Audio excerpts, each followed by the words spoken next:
Thank you very much. Thanks, everybody. Hello. Nice to be here. How are you doing? Good. Good, good. Nice to be here. I'm broke. Anybody else broke? You ever get so broke that the bank starts charging you money for not having enough money? That's fucking broke, man. Bank called me up, they're like, "Hi, we're calling because you don't have enough money." I'm like, "I know." She's like, "Sir, you have insufficient funds." Well, that's a good way to put it too. I agree with that. I find my funds to be grossly insufficient. Thanks for calling. Why are you mad at me? I don't understand what. How is this something I'm doing to you? She's like, "Sir, you only have $20. That's not enough. You can't only have $20. I'm like, "Look, I'm not being broke just to fuck with you. I just really don't have any money. I'm not trying to be a dick. My life is shitty." What?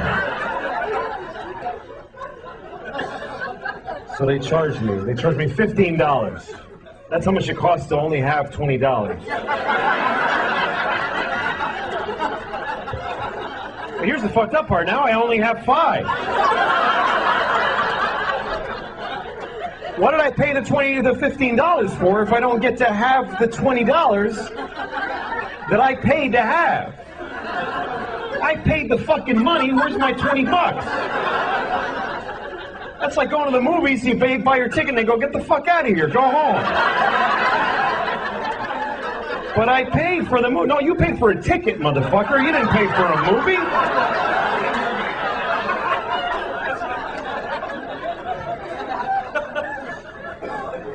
You ever have negative money?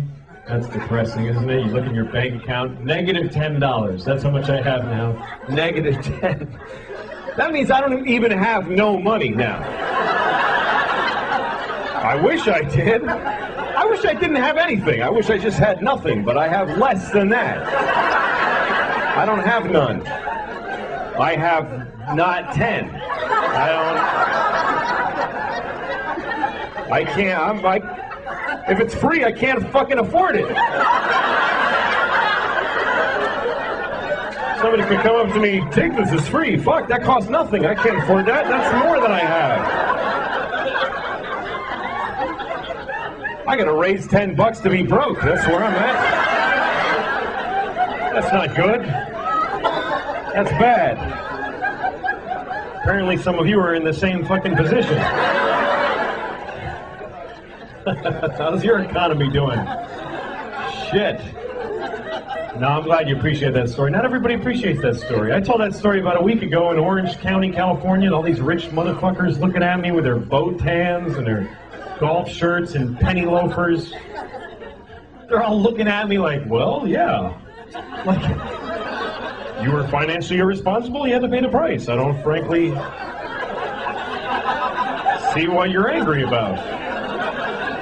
The bank has a right to accrue a fee, clearly." That's how different it is to be rich than it is to be poor, because when you're rich, the bank pays you for being rich. If you have a lot of money, they give you money because you have a lot of money. They say, "You have so much money that we should give you some. Because you have a lot, you should have more. Here, take more money. Take this guy's 15, fuck him, you should have it." It makes perfect sense. He doesn't have enough, you have a lot. Fine, take it all, you motherfuckers. I don't give a shit. You ever get so broke it just becomes funny to you after a while? You go, "Jesus Christ, I have no fucking money. Jesus." People call you, "Hi, we're going to turn off the..." Yeah, fuck it, turn it off, man. Turn it off, I don't give a shit. "When can you make a payment?" I ain't paying anything. What am I going to fucking pay you with?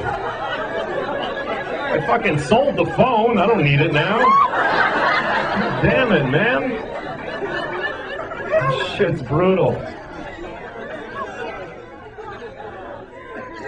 I live in New York too, and man, you can't get along with no money in New York.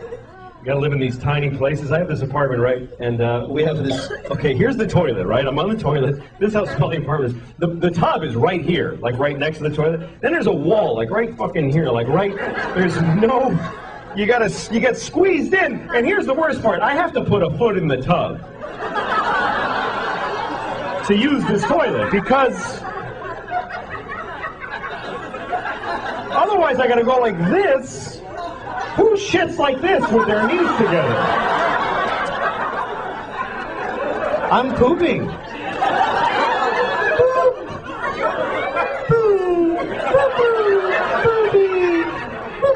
No, you gotta fucking dig in. You gotta get into it. And in order to achieve this position, I have to put a foot in the tub. Now try putting a foot in the tub when your pants are at your ankles. You can't. They both want to go, right? So I have to take off the whole pant leg, which means I have to take a shoe off every time I take a shit. Every time. And sometimes that's okay, but a lot of times it fucking isn't okay. Sometimes I didn't plan effectively, and I'm 10 blocks from my house, and I've got to shit. You know when you can't run because you'll bounce it out, so you got to kind of glide, and you're going, come on! God damn it! And you stop occasionally. Fuck! Come on, man! God. Okay, I'm gonna make it. And I always get in this point where like, I'm gonna make it. I'm fucking fine. I'm fine. Mind over matter. I'm gonna make it. And then I see my house. I just see it. And my eyes tell the rest of me, fuck it, man. Let go. We're here. There's no need to hold on anymore. We've made it. Because my eyes are fucking retarded, and they don't know the difference between the outside and the inside of my house. So now I got like Olympic seconds to fucking get in my house and open the door to the bathroom, and I gotta take a fucking shoe off? Are you... I have shit my pants 13 times. I couldn't keep a straight face with that. All right. Oh, shut up. You better leave now. It doesn't get any better. Anyway. No, fine, sorry, blah, blah. So anyway, no money. I guess I'm white trash officially, and white trash is a very funny expression to me because it's the only racial expression you can use, and no one gets offended. Nobody gives a shit when you say white trash. Nobody gets all quiet like, hey man, why are you talking like that? That's not cool. Nobody defends white trash. You can be talking to the most liberal hippie in the world. You go, hey, I saw this guy, he was white trash. He'll go, ha ha, fuck that guy. White trash piece of shit. Let's laugh at him because he's poor and he's starving to death. Fucking loser. He lives in a trailer because he can't afford a house. Let's go shit right in his face right now. That's why they're funny to us, because they're fucking poor. He wears stupid clothes because they're fucking free so he can eat. Ha fucking ha! Man, it's depressing in this country. You ever drive through whole towns where everybody's life is shit in the whole town? Everybody's just standing in front of their house like...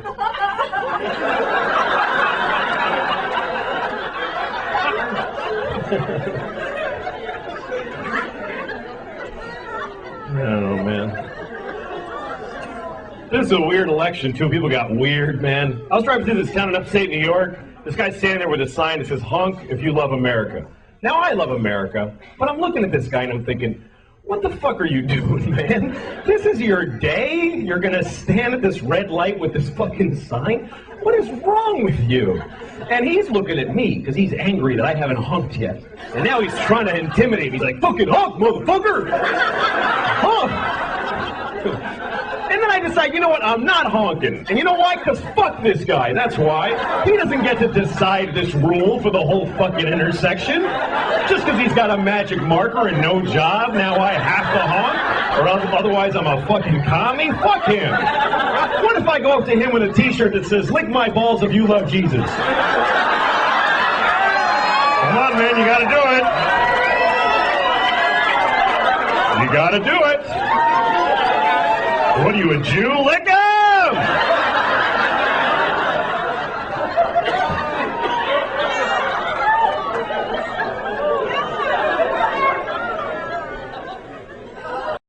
Dream analyzing. One time I dreamt I was flying. All dreams mean the same thing. It's the Jews trying to control your mind. That's what every dream is.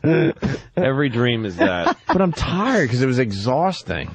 It was just exhausting. Yeah. Nightmares are exciting. They're fun. I love having nightmares. The scarier, the better. You wake up, you're like, holy fuck. But it's like you were in some cool movie. And then you're up and everything's fine. You had, and I've talked about this before, you have like the hugest life-threatening fucking problems. Right. And in a second, they're gone when you wake up. It's like, that's fixed. That is the Thank greatest. God, because I was up for murder of somebody. I'm the one fine. I have all the time is being in an airplane and we're flying like through a city, I'm like, there's no way we're not hitting those buildings. I've had the one, and the pilot's like apologizing. I know we're a little low. Please bear with me. But the thing about that dream every time is that I tell myself this time this is not a dream. I always dream this. Yeah, but this is real. And I'm just sure it's real. I have that one all the time. We go to take off. It's always on takeoff, and there's trees and a field, and I'm like, oh my God, I could hear we don't have enough power. Yep. We're not off the ground, and we're going into the trees. Always. Right. And the plane never fucking takes off right. No. and I'm the same way. I go, I know this is a dream. But every time it happens, like, holy shit, why the fuck? That's your mind telling you. It's a symbolic of being afraid that your plane is going to hit something. But that's abstract. You really go deep. Anthony's onto something, though. When you wake up from a horrific dream where you think you're going to prison for life, I don't know, whatever it is, and you wake up and realize it was just a dream, it is the greatest feeling ever. That's the biggest one I have all the time is I'm just hanging out, and then it hits me, and my memory goes, wait a minute, I fucking helped people kill somebody. Well, that's what, I always have a dream that I murdered people. Yeah, and that they're buried somewhere. Like someone, I'm in a room and they're knocking on the door to make me pay for my murders. Really? And I'm like, that's it, this is the end. See, I don't get that. I get the one where I've killed somebody, and they're after years, they're on to me. Like the cops are starting to come to the door and go, we found something. And then I'm like, and I start thinking, I'm going to fucking be in prison for my whole life because I did do this. I'm like, I did it. And then you wake up and go, good. I dreamt that I was driving a bus, and I drove a bus into a crowded intersection and plowed down about 40 people and killed them. Fantastic. And then everybody was at the bus windows, banging on the windows, trying to get in at me. That's actually what I jerk off to. And then I woke up and thought, oh, thank God. I dreamt the other day, and this is the truth, and I actually talked about this in therapy. Yeah. I dreamt that my mother walked into my room, but the room I live in now, and took a cat litter box full of cat shit and dumped it into the trash in my bathroom. And I said, don't do that. Don't leave that in here. And she belligerently dumped the cat shit into my fucking bathroom garbage can and then walked out. Wow. What does that mean? I don't know. I actually dreamt Hopefully it means something, not just I don't want mom dumping cat shit. I actually dreamt the other night. I have a friend who doesn't talk to me anymore. Like, I have a friend who broke up with me. Why? I don't know. Like I wrote him an email saying, I'm not sure what happened, but I miss your friendship. And he never wrote back. He just doesn't talk to me anymore. And I had this dream the other night that I was at his father's funeral. I don't think his father is really dead, but that he's Jewish, and that at Jewish funeral, his father gets put into a giant garlic, a big head of garlic, clove of garlic, head, whatever. A big giant head of garlic, and that he wanted me to carry this big head of garlic to the funeral. Means a lot to the Jewish people. But it wasn't part. He's like, I just need you to carry it to the thing and then stop, and then we'll take it from there. Like I was just carrying his dead father in a giant garlic as a favor, and he wouldn't even. I'm trying to make small talk with him. He wouldn't even talk to me while I'm doing it. And then at one point he's like, okay, that's far enough. Like, because I'm not Jewish, he wouldn't let me come the rest of the way. Well, selfish. You're Maybe he was carrying the sad garlic. about his father being dead. You're thinking it's about you. That's right. He's fucking sad that the man who raised him is now in a garlic hat being carried by a fucking redheaded creep. So maybe he should have fucking snotty Jew. Who gives a shit? But wait, no, wait. That's the oddest thing too. When dead people show up in your dreams, and stuff, and you hang out. Like my father occasionally pops into my dreams. That's real, by the way. And then you're like, that's real stuff. You're like hanging out and talking. It's like, hey, you don't even think twice about it. And then you wake up and go, ew, that was creepy. He's been dead. He's still alive in your dreams. Oh, is that it? Yeah, there's actual communication going on. Oh, is it? Yeah, if you read a book or two on near-death experience. How come it's usually hanging out talking and not driving drunk in his pickup truck with me in the passenger seat, scared shitless? What is he saying to you in the dreams? Nothing. They're it's like people, Anthony. It's small Don't talk. hate them that much. They're people. No, he wouldn't say that. No, you must. In anyone's wildest dreams. He's making sure you carry the torch for the Kumias. Yes. Do not forget the lessons I taught you when you were 5 years old. Well, you just wanted to go outside and play. Well, this guy says, Tom and Philly, I had a dream that the show I listened to 5 hours a day once pretended to drop bra bombs on a TV station. What a nightmare. Then he woke up and realized, we never did that. Yeah. Don't ever bring that up. And then you get Thomas from Dallas. Were you dreaming, Opie, that you were the young Opie and the older Opie was out to kill you for the blimp thing? Linger longer. Should have. Huge advantage. A huge advantage. And you know what? You to the point where it's criminal how great my life is. It's a global crime how good my life is compared to yours. You have a slight niggery texture to your hair, too. I know. It's a little niggery. It has a niggery texture. Well, I'm half Mexican. I'm half Mexican. And really? That's how great it is. Wow. I'm half Mexican and still I get all the white guy completely white. All the white guys first. 100% Mexican. My dad is Mexican. 100% Mexican. Wow. Well, no, his dad is Hungarian, but my whole family lives in Mexico on my dad's side. He's not a citizen here. My dad's a Mexican citizen. Holy shit. I didn't speak English when I was 7, 8 years old. I came here and didn't speak English. Spoke Spanish. Now this is why wasn't this on the bio we got for you from Roland? Why did Roland send us a Louis C.K. bio, by the way? His career back at least 6 years. You better be careful. Whoa. It doesn't matter. I look white. It doesn't matter. I thought he was a Mick. No. I'm going to go see him on the stage. Hey, I'm a beaner. Come on, hey. I am way more Mexican than Carlos Mencia. Yeah, apparently so. He's never lived over there. I lived in Mexico City. From when I was 1 till I was about 7 or 8. Holy shit. Wow. And that's where my grandmother is. You go down there still? All my uncles. Yeah. My whole dad's side of the family is over there. So we go there, about once a year. My sister. That is like Patrice telling me he's a fucking Kennedy. I swear to God, it just... looking at you, it makes no sense. Yeah. Well, Mexico is made up of... is for spick. He took the SPI out of his fucking thing. That's right. That's right. Sneaky motherfucker. I know. It's Luis Spick. It's Luis. That's what my dad's name is, Luis, with L-U-I-S. That's his name. You motherfucker. Wow. Holy shit, Louis C.K. You are a counterfeit white man. I am. Very good counterfeit, though, because you look so white. One of the best. He's the whitest in the room. That's why I appreciate it.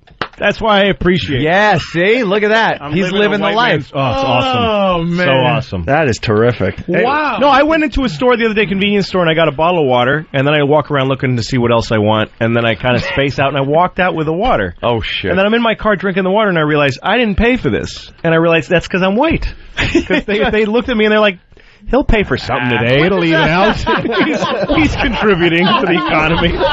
It's going to be fine. When did you start saying I'm a white guy? What? At what age would you like, fucking I'm white? Call me white.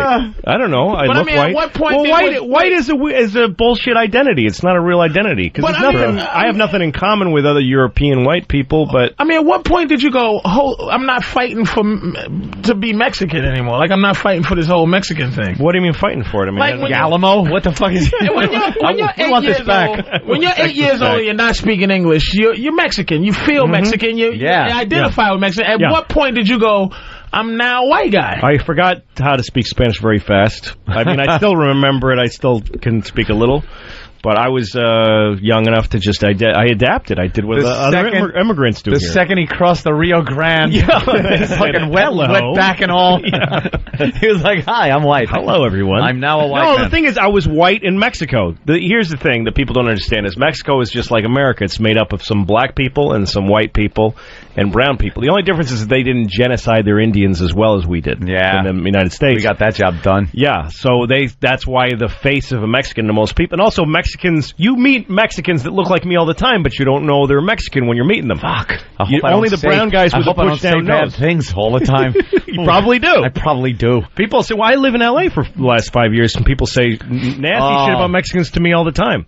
All because they don't know I'm Mexican. You go, yeah. Louis goes, I agree. Yeah, damn those Mexicans. Holy shit. That is wild. See, but he's white. But my grandmother, my Mexican grandmother, whose family has been there since sometime in the mid-1800s, there are Spaniards that came over. There are Europeans that came over to Mexico, and there is some Mexican Indian blood in us, and some... Is that like black people, Jewish, saying they're Indian, for Mexicans to say we're Spaniards?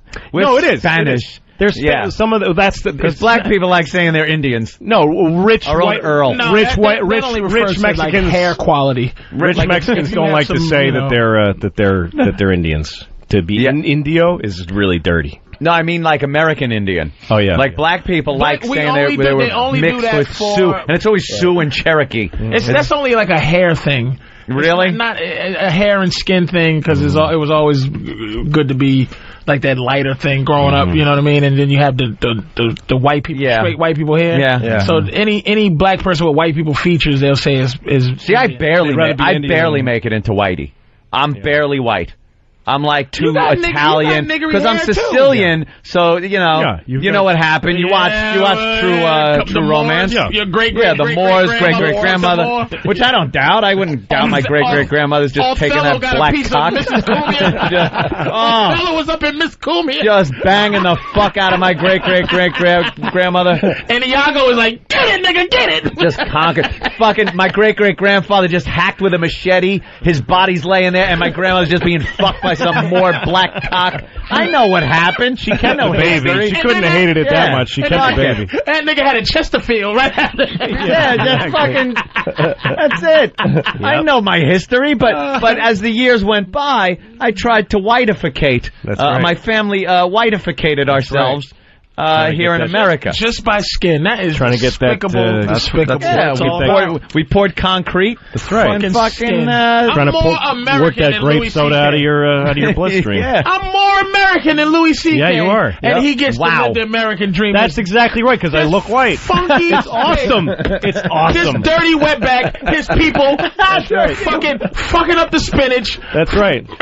Giving us E. coli. And meanwhile, here's the spinach field. The hilarious part of it is that anybody who's black, you can almost guarantee their family's been here longer than anybody. Oh, hell yeah! Because everybody who's white just got here. Black people have been. They built the country for free. 1600. Built the country for free. And now they get fucked. Why do they do this to us? Who would have thought that? You're black. Louis selling me on reparations. Yeah. I want to give you some fucking money. And it takes my thing is white Mexican man to make you motherfuckers see that's what you did to us. Guilty. But my thing though is that if the show would have got to this point where we're calling him a dirty Mexican, I know. Louis C.K.'s a dirty Mexican. I know. And I want to give the blacks reparations. Here's the way I feel. If we're going to give blacks reparations, they should have to be slaves again. Like, if we're going to pay, basically we're paying them for the slavery. Right. Then they should accept the slavery. Is CK an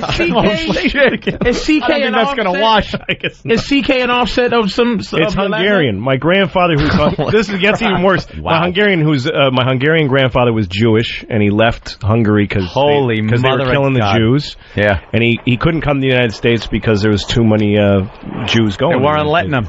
They turned boats away. So he went to Mexico, and he met my Catholic Mexican grandmother, and that's the family I came from. A Jew and a Catholic Mexican. And he didn't tell her he was Jewish because he was so in love with her. CK is just the first two letters of your whole last name. It's pronounced CK, but it's spelled much longer. Wow. Here's some interesting news about the Jew thing.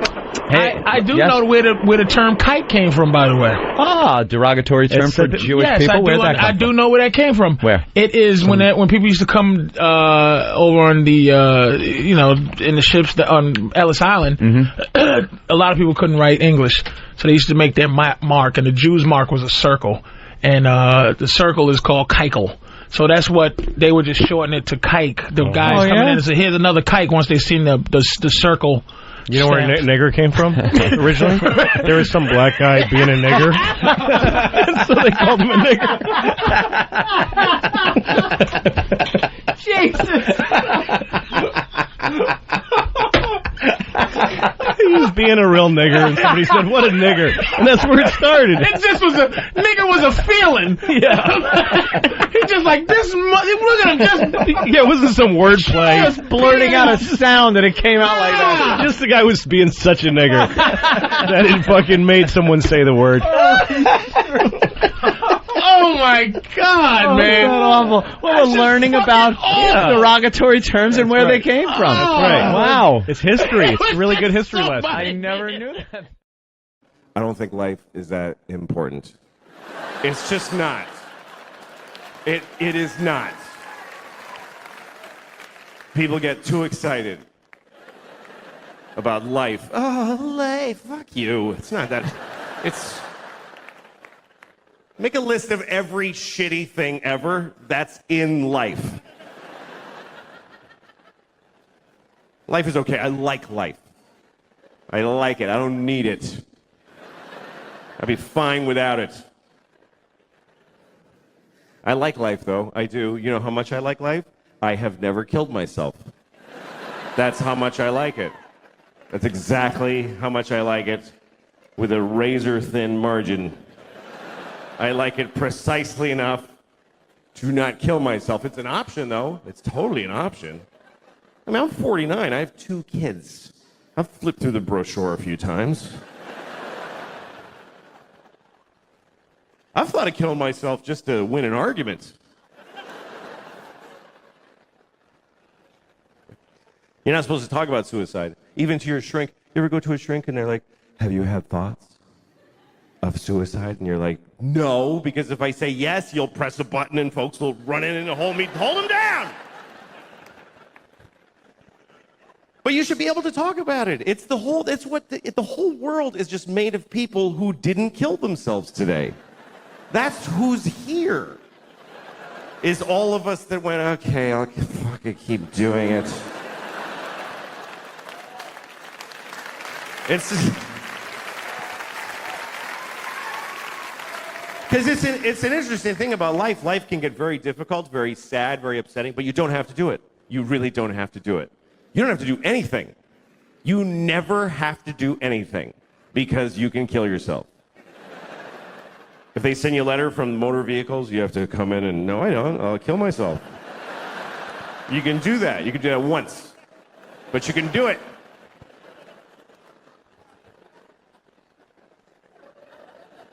And it's interesting because even when life gets bad, people generally choose it over nothing. Even the worst versions of life, even a shitty, shitty life is worth living, apparently, because folks are living the fuck out of them.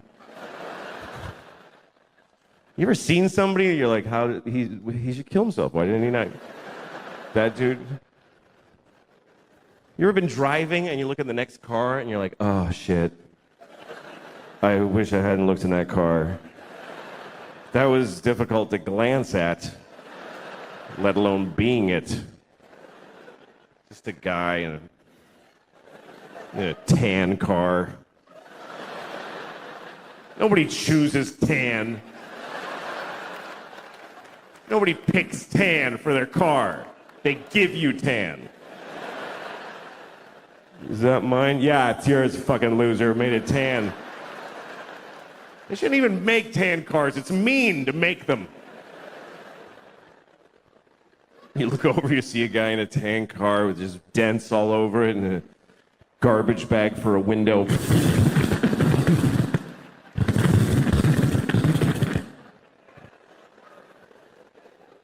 What is holding up his suicide? What is delaying it? What is keeping him from stopping being that? And what would it take? What would it take? What would it take? Both windows are garbage bags? Is that...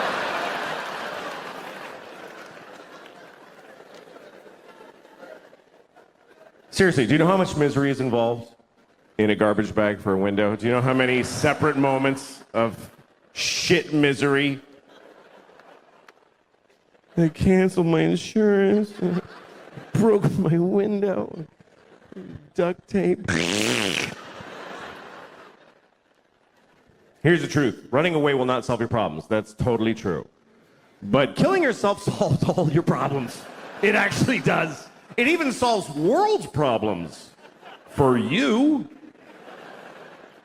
What about ISIS? Kill yourself. Then they'll never get you. Seriously, if everybody who's afraid of ISIS kills themselves right now, then ISIS loses. Because they live in a world of people that don't give a shit. We're gonna cut his head off. Okay. It's not fun now.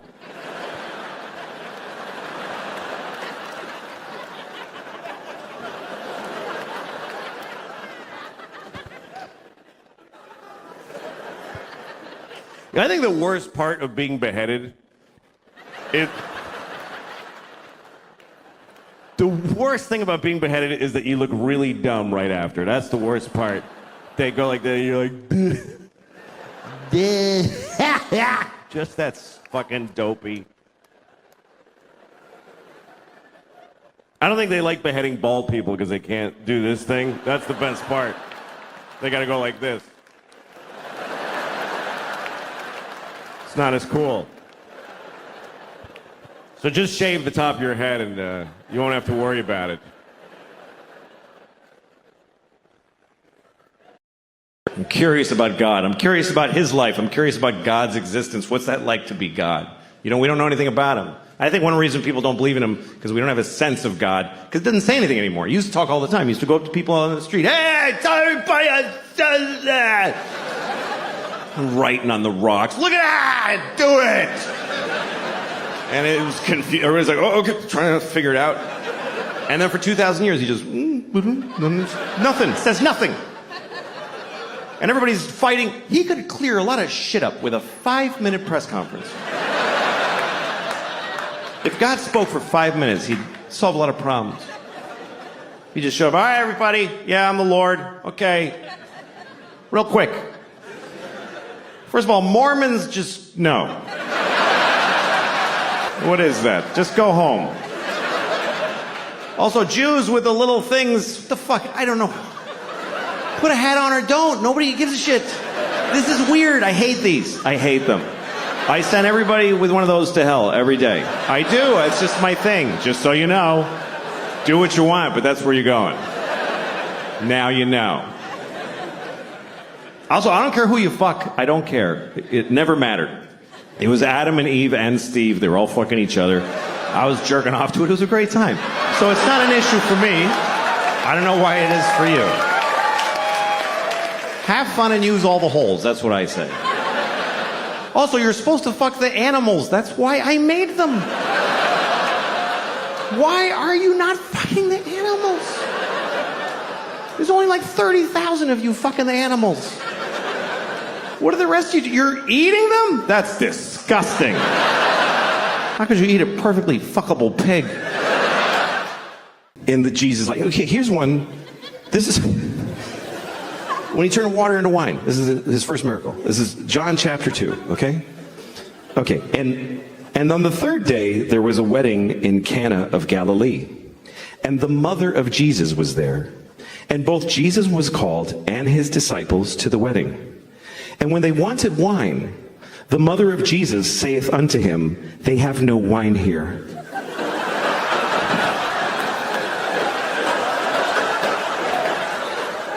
And Jesus saith unto her, woman, what have I to do with thee? just life. Mary was a fucking alcoholic. He took her to a wedding, and there's no fucking wine, Jesus. What am I supposed to do here without wine? And he's like, Mom! Don't!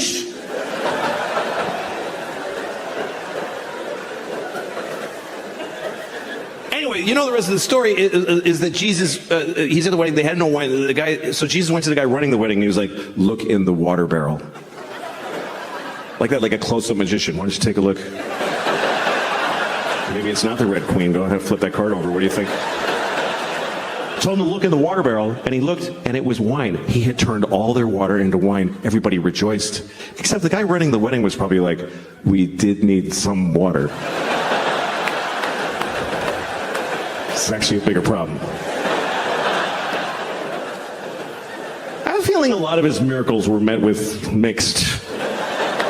Like, oh, thanks. That's great, Jesus. Fuck. Like Lazarus. Lazarus had been dead for 4 days. And Jesus comes to town and he says, Lazarus, rise. And Lazarus comes out of the tomb like... And Lazarus' wife is like, are you fucking kidding me right now?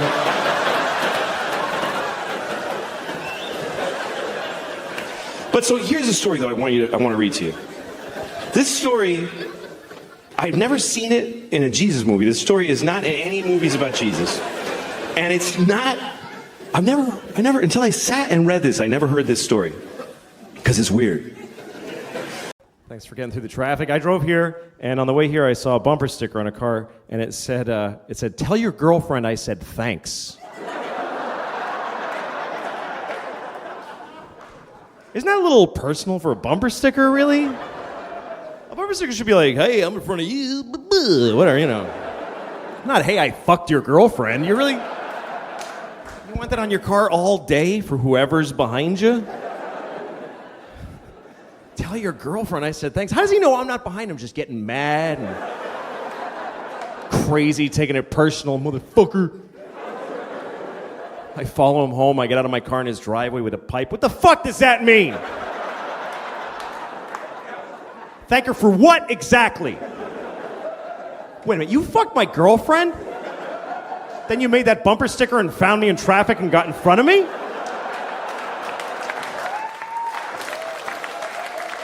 Motherfucker. And I just beat him to death with a pipe right there in his driveway. And jerk off on his corpse.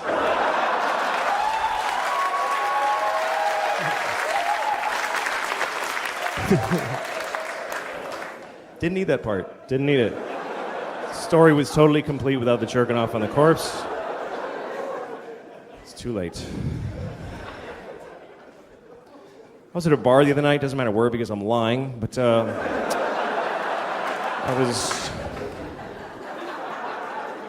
really hate penises. That's really my problem with being gay. That's why I'm not gay. Men are fine.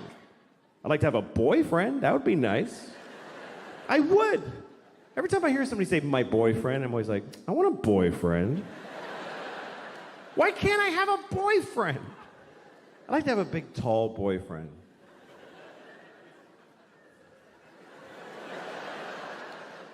That's my boyfriend. I'm mad at my boyfriend. I get to wear his jacket. It's all big on me. I'm like, it's my boyfriend's jacket.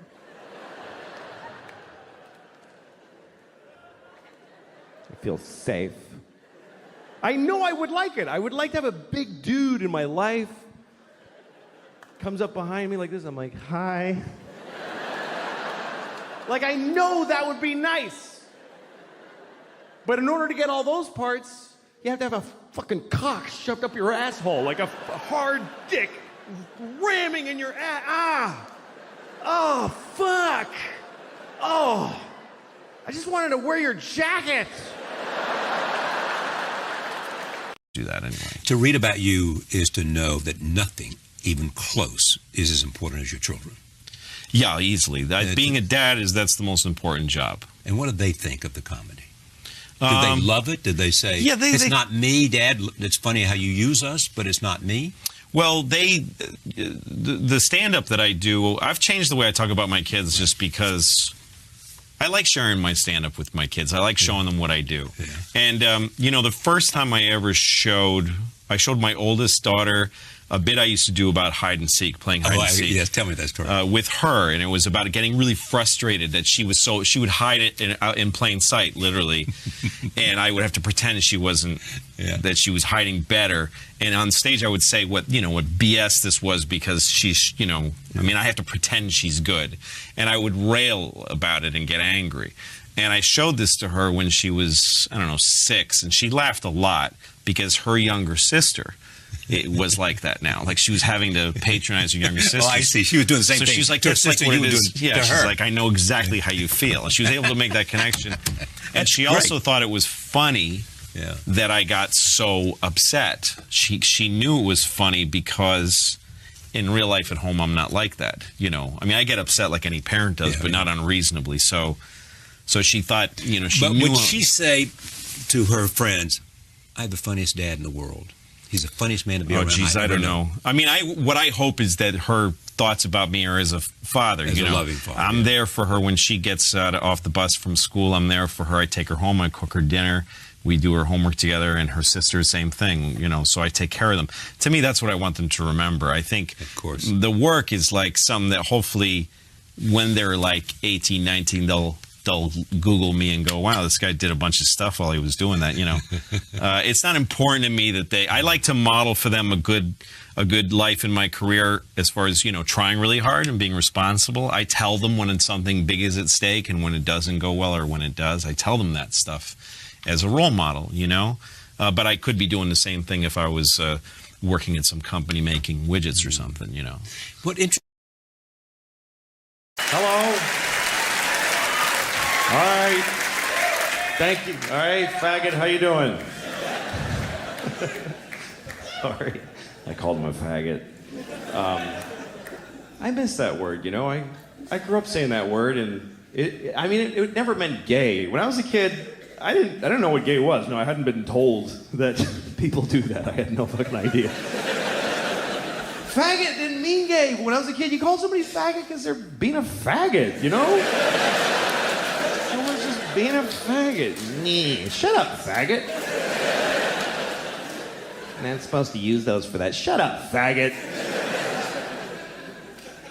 Didn't mean, I would never call a gay guy a faggot unless he's being a faggot. But not because he's gay, you understand? If I saw two guys blowing each other, and I don't know why I'm watching them do it, but if I just happen to...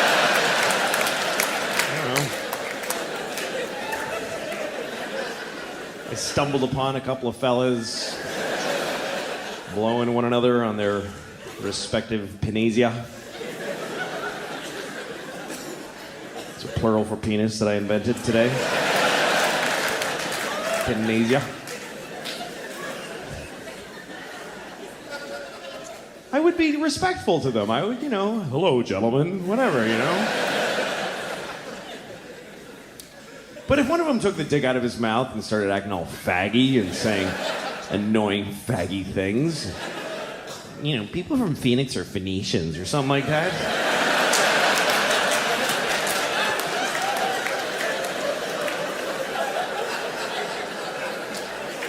I'd be like, hey, shut up, faggot.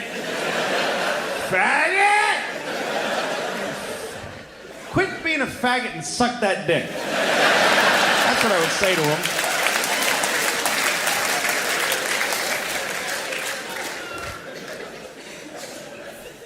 I don't know. I would never call somebody a mean name because they were sucking a dick. Because if you can suck a dick, man, that's awesome. I respect you.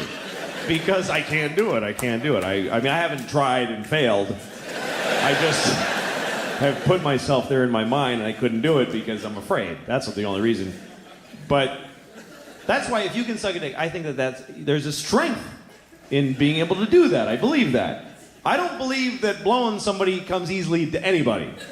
Even if it's something that you generally do, every new dick must take something out of you. There must be something you gotta do to get yourself ready, Okay, here we go.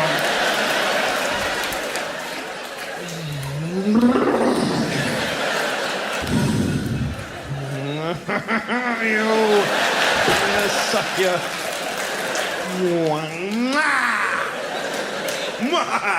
Okay. Here we go!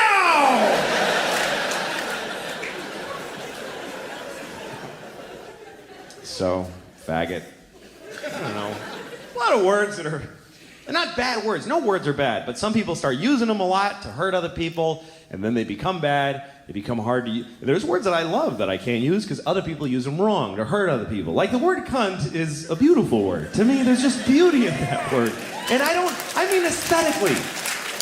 It's like chocolatey and round on the ends. I just like the way it sounds. And I don't use it as an insult. I'm alone in the laundry. I'm like, cunt, cunt. I just like saying it. I would never call a woman a cunt, except for my mom, because she likes it for some weird reason. But it's a very misused word. It's supposed to mean vagina, which I don't think works at all. Because vaginas are so sweet. They're little pretty things with little flower petally lips and...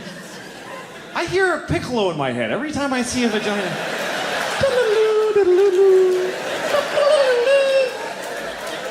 Even vagina's too harsh for... They should be called like a...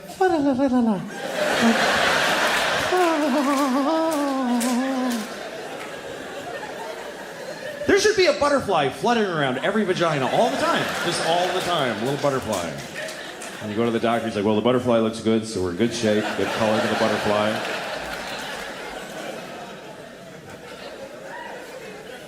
How do you look at something that pretty and say, that's a cunt? That doesn't fit at all. Maybe if it was a giant vagina and it was attacking a town and throwing buses around and knocking over telephone poles, then you could say, hey, somebody shoot that cunt with a bazooka. He's gonna step on the candy store. So, faggot, cunt. Everybody has different words that offend them, different things that they hear that they get offended by.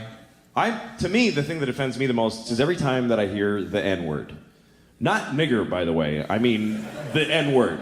Literally, whenever a white lady on CNN with nice hair says the N-word, that's just white people getting away with saying nigger. That's all that is. They found a way to say nigger. N-word. It's bullshit, because when you say the N-word, you put the word nigger in the listener's head. That's what saying a word is. You say the N-word and I go, oh, she means nigger. You're making me say it in my head. Why don't you fucking say it instead and take responsibility for the shitty words you want to say? Just say it. Don't hide behind the first letter like a faggot. Just... say nigger, you stupid cunt.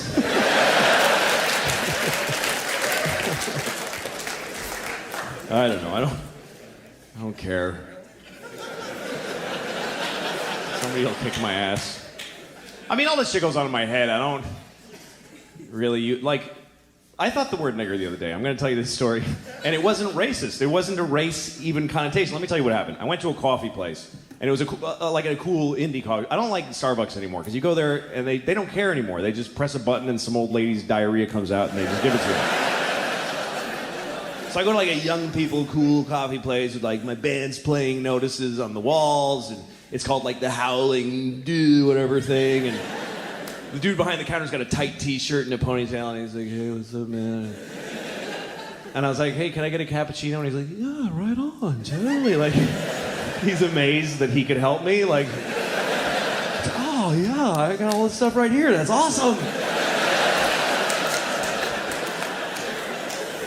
And so he starts making my coffee he works so hard. He ground the beans just for that one cup and put them in the thing and tamped them with this old thing and you click, clackety, click, and then he took the milk and he frothed it like for like an hour. And then he banged it on the counter. I don't know why, it was awesome. And he scooped it in and put a little cocoa on it. And he's like, here you go, man. And I was just blown away. And for some reason, as I left there, the thought in my head was, that nigger made the shit out of my coffee. I don't know why. He wasn't black. That's just what was in my heart for some reason. Was that nigger made the shit out of my coffee. I don't know.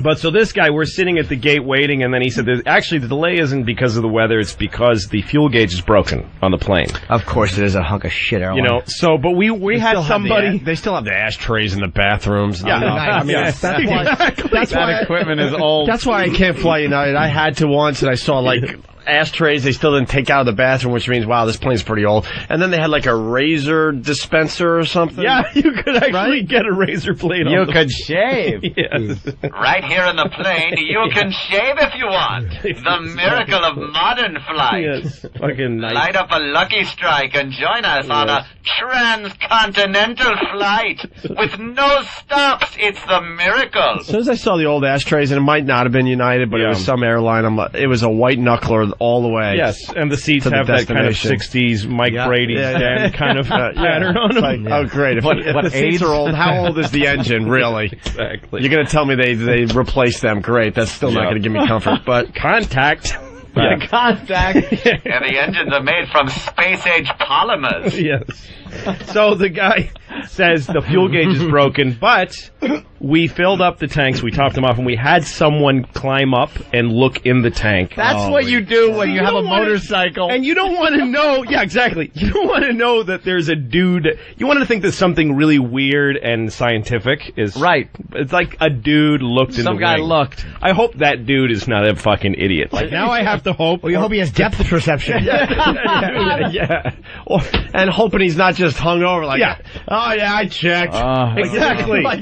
Did you check the wing? I fucking checked. Of course I did. Shut up. Fuck you. Fuck all those people on that But since plane. they tell me there's a little, like, minor thing like that's broken, I'm like, what else is broken on the plane? Yeah, exactly. And usually when your car breaks down, it's not one thing. All of a sudden, everything is breaking at the same time. But here's the thing. This was like a little time-release capsule of terror that he left with us because he said, this is no problem because we know we have more than enough fuel to get there. Sure. Because it's full. That would be more than we need, and we can even circle for a little while with that amount of fuel. So then we get to LaGuardia, and we're circling and circling and circling, and then he says, we've only got 20 minutes worth of fuel left. How the fuck does he know that when the fuel gauge is broken? Yeah. Yes. He did a math problem in his head, probably. He did it. He did it through time. But look, he's saying he knows how many hours you can fly on a certain amount of fuel. Yeah. But if maybe there's more stress on the engine when it's going through bad weather, headwind. if he's 5 minutes off, we're gonna drop from the sky like a set of fucking car keys. Avianca did that. Yeah. Right into Long Island. Yeah. So he goes. We got 20 minutes of fuel left. So and LaGuardia is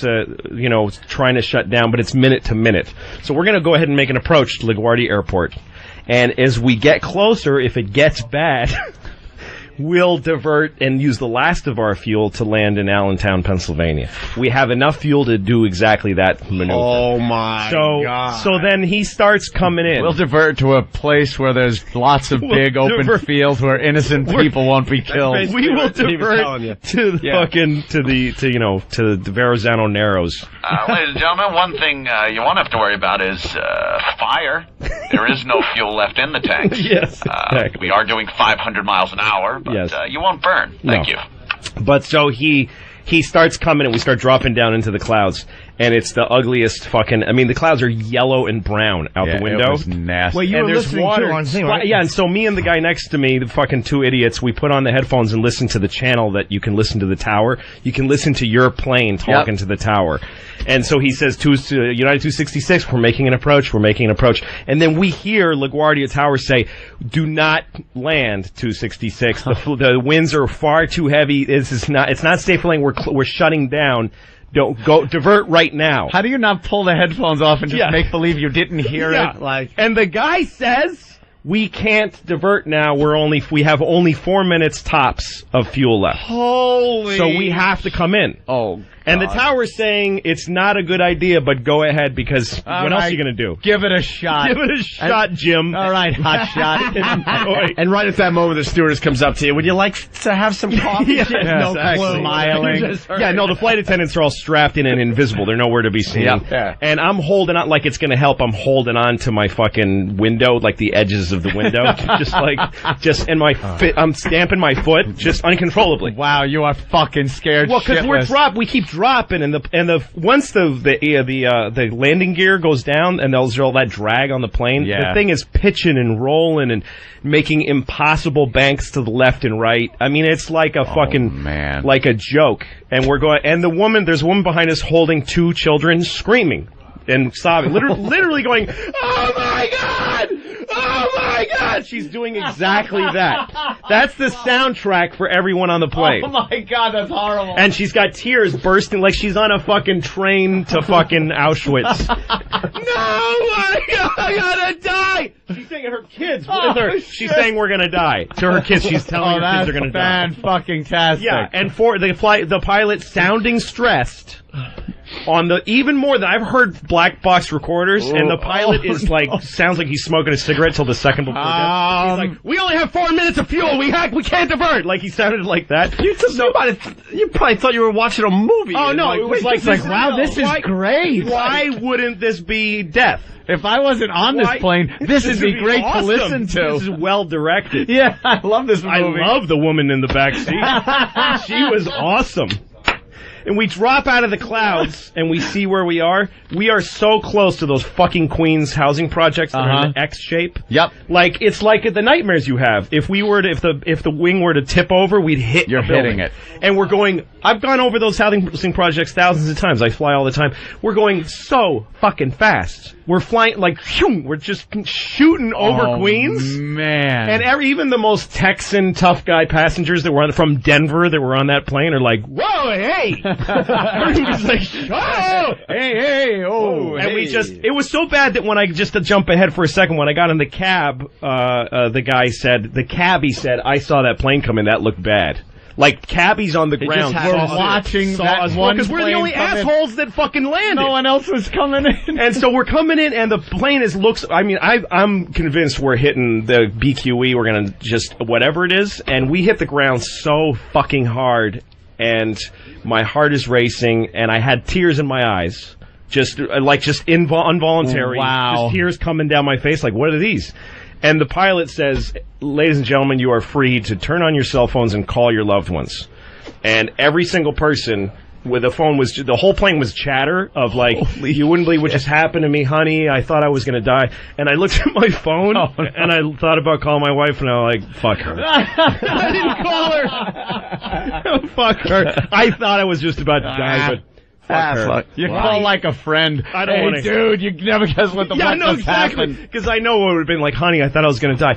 "Oh, that's awful. Did you? What time are you getting in?" "Why are you so late? Tomorrow morning, are you going to let me sleep in?" "Well, honey, I just thought." Why wasn't that reported? Well, fuck you. What the fuck? Why didn't that story get out? That's obvious. I don't. It was really bad. Fired. He should be fucking fired. It was really bad. The it was pilot. bad The judgment. pilot? I think what happened was that he had enough time to do what he thought but then the tower sent him through an approach that took longer than he expected. Longer. It's just what happened with Avianca. They were flying around, and that was a language barrier too. They didn't declare an emergency. They declared something that was just under an emergency. Yeah. So they kept diverting them from airport to airport and making them circle. And the plane ran out of fucking gas. Yep. And the people that survived the crash were like, all of a sudden you hear this silence, and all you hear is the wind wishing over the wings. Whoosh, whoosh, no more. Whoo. And you know how the noise of the engines kind of cancels out noise in the cabin? Yeah, no. You hear everything. Yeah. You hear the people in the back fucking row if you're in first class. Yeah. And just... And they crashed into the woods. Yep.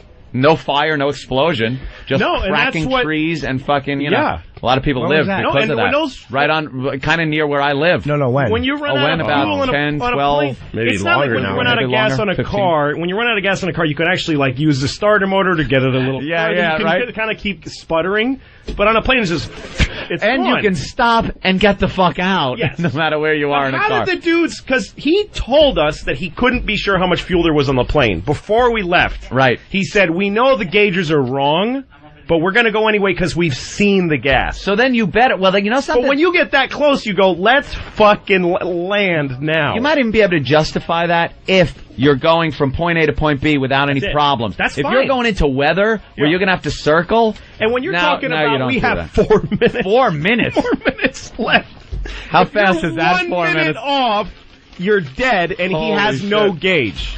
That 4 minutes is not 4 minutes in a dentist chair. Yeah. That 4 minutes is 4 minutes on a roller coaster. Steve, all of our pilots now, all of our pilots are Vietnam combat tested pilots, but they're also fucked up Vietnam vets that kind of don't give a shit. They see some shit. Yeah. They just think you're a bunch of faggots whining on the back of the all plane. you people that call me a baby killer, we're going in. Yeah. It was 1990. I'll be honest. Okay. That's fucking awful. That's a great. That is a harrowing experience. Worst flight ever for you, I guess, right? Easily. I mean, I'm on a fucking platinum and 15 different airlines. I fly 1,000,000 miles probably. Yeah. I fly through bad weather all the. I sleep through it. I don't give a shit. I actually have often turned to people around me on planes that look scared and said, "I've seen this. This is nothing. Don't worry. I don't care. I like flying." The lady behind me, by the way, I kept yelling back, "We're okay!" Like I kept yelling at her. And I was We're gonna be okay. We're gonna be okay. We're gonna be okay. I hate New York. I really do. I used to love New York, but I hate it now. I'd rather be in Auschwitz than New York City. Honestly, I would. I mean Auschwitz now. I mean today Auschwitz, not back when it was open. I mean now. It's nice now. There's a gift shop. People go there on purpose. They buy tickets. I think that's weird. That people buy tickets to Auschwitz. That's weird.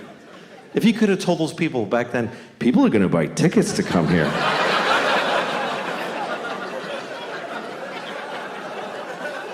Yeah, wrap your head around that. Jew. That's, all right, I'm sorry. I'm sorry, never again, I promise. That's what we say about the Holocaust, never again. Because they killed 6 million Jews. If they only killed like 10,000, would it be like, okay, 2 more times? And then taper off, because it's a little much. I'll tell you, I went to Auschwitz. Here's a true story. I actually did go to Auschwitz because I was doing shows in Poland. Because I had to go to Poland to do shows.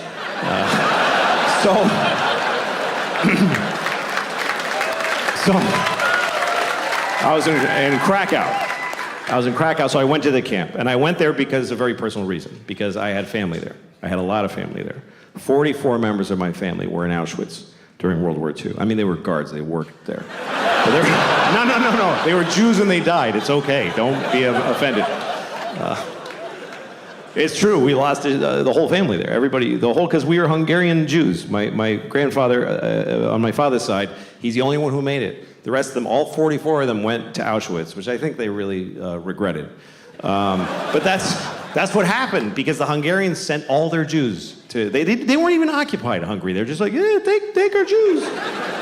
And they sent my whole family there, and they all died in Auschwitz, except for him. My grandfather's the only one who made it, because he got the fuck out of there before it started.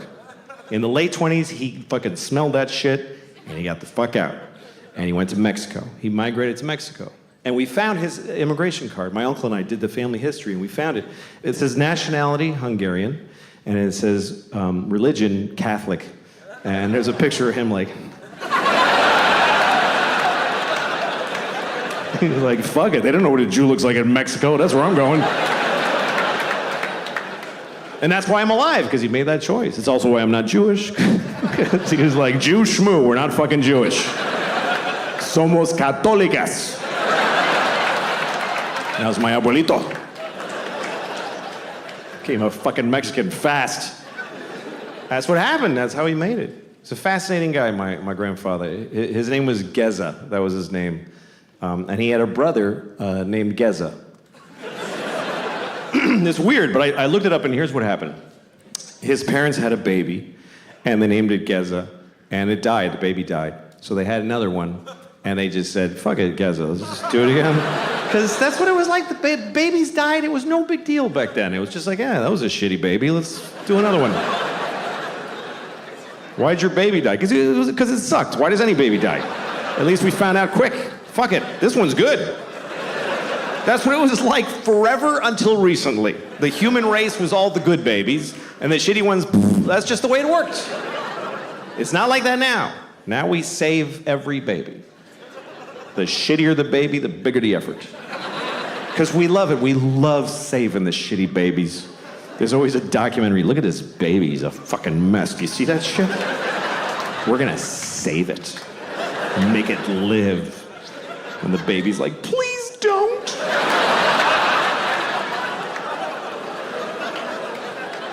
But we don't like when babies die. We get more upset when a baby dies. What? Who knows this baby? What are...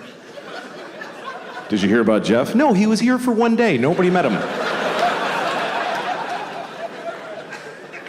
And then if you die when you're old, nobody gives a shit. They're like, he was here long enough. Fuck him. You ever tell somebody, like, your grandmother died? My grandmother died.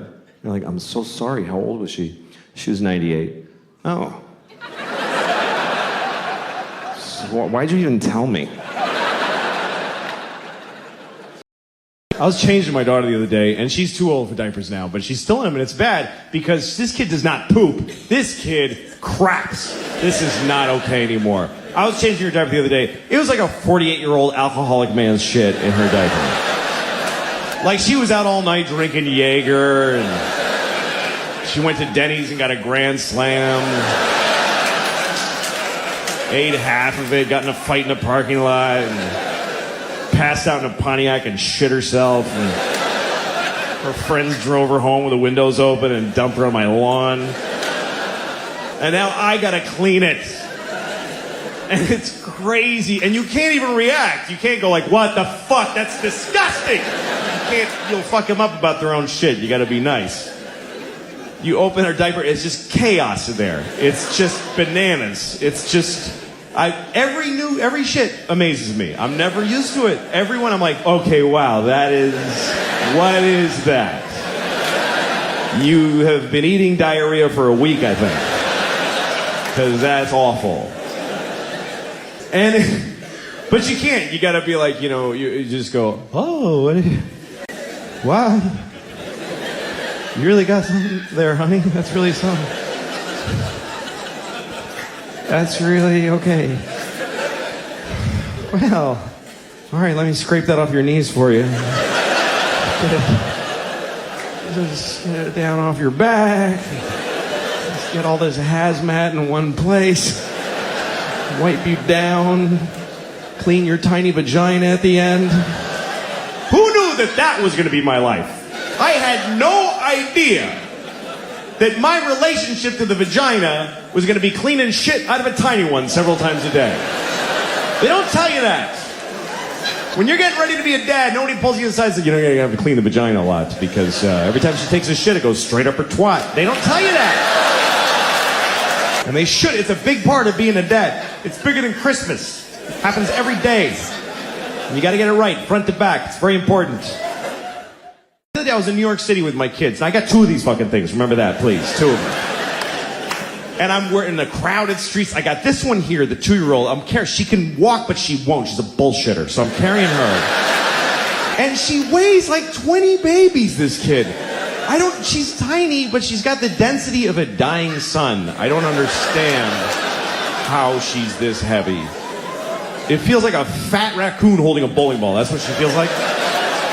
And the pain in my shoulder is intense. And it's sending signals to my brain like, you don't love her, just drop her. She doesn't matter. Just let her die. So I'm fighting that on this side. I got the 5-year-old like this. I hope it's her. I haven't looked back in about an hour. I'm just dragging somebody tiny just through many strangers' thighs. Briefcase corners are hitting her in the temple. I don't give a shit.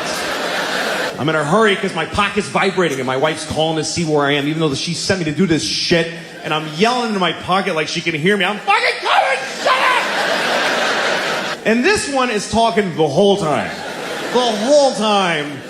With a tiny voice 2 feet off the ground. What am I going to listen to this shit? Really? What am I going to take a knee every 2 seconds? What's that, sweetie? Go ahead. What's that? Uh-huh. What? Excuse me, sir. Go ahead. It's fine. Yeah, sometimes dogs are brown. That's very true. Good thing I didn't miss any of that shit coming out of your stupid face. I'm so sick of being broke. I'm broke. I'm just always keep digging this hole. And most people are broke too. That's the thing. This country's just everybody's broke. That's why I don't like George Bush, but I didn't like Kerry either, because they're fucking both rich and they don't get it. They don't know what it's like to be poor. Like, poor people know what it's like to be rich. They know exactly what it's like because they fantasize about it constantly. Every poor person has their whole rich life all planned out. Every detail. I'm going to have a house made of chocolate, and people are going to blow me as I walk in each room. They're going to be waiting. I'm going to wipe my ass with live rabbits and throw them out the window.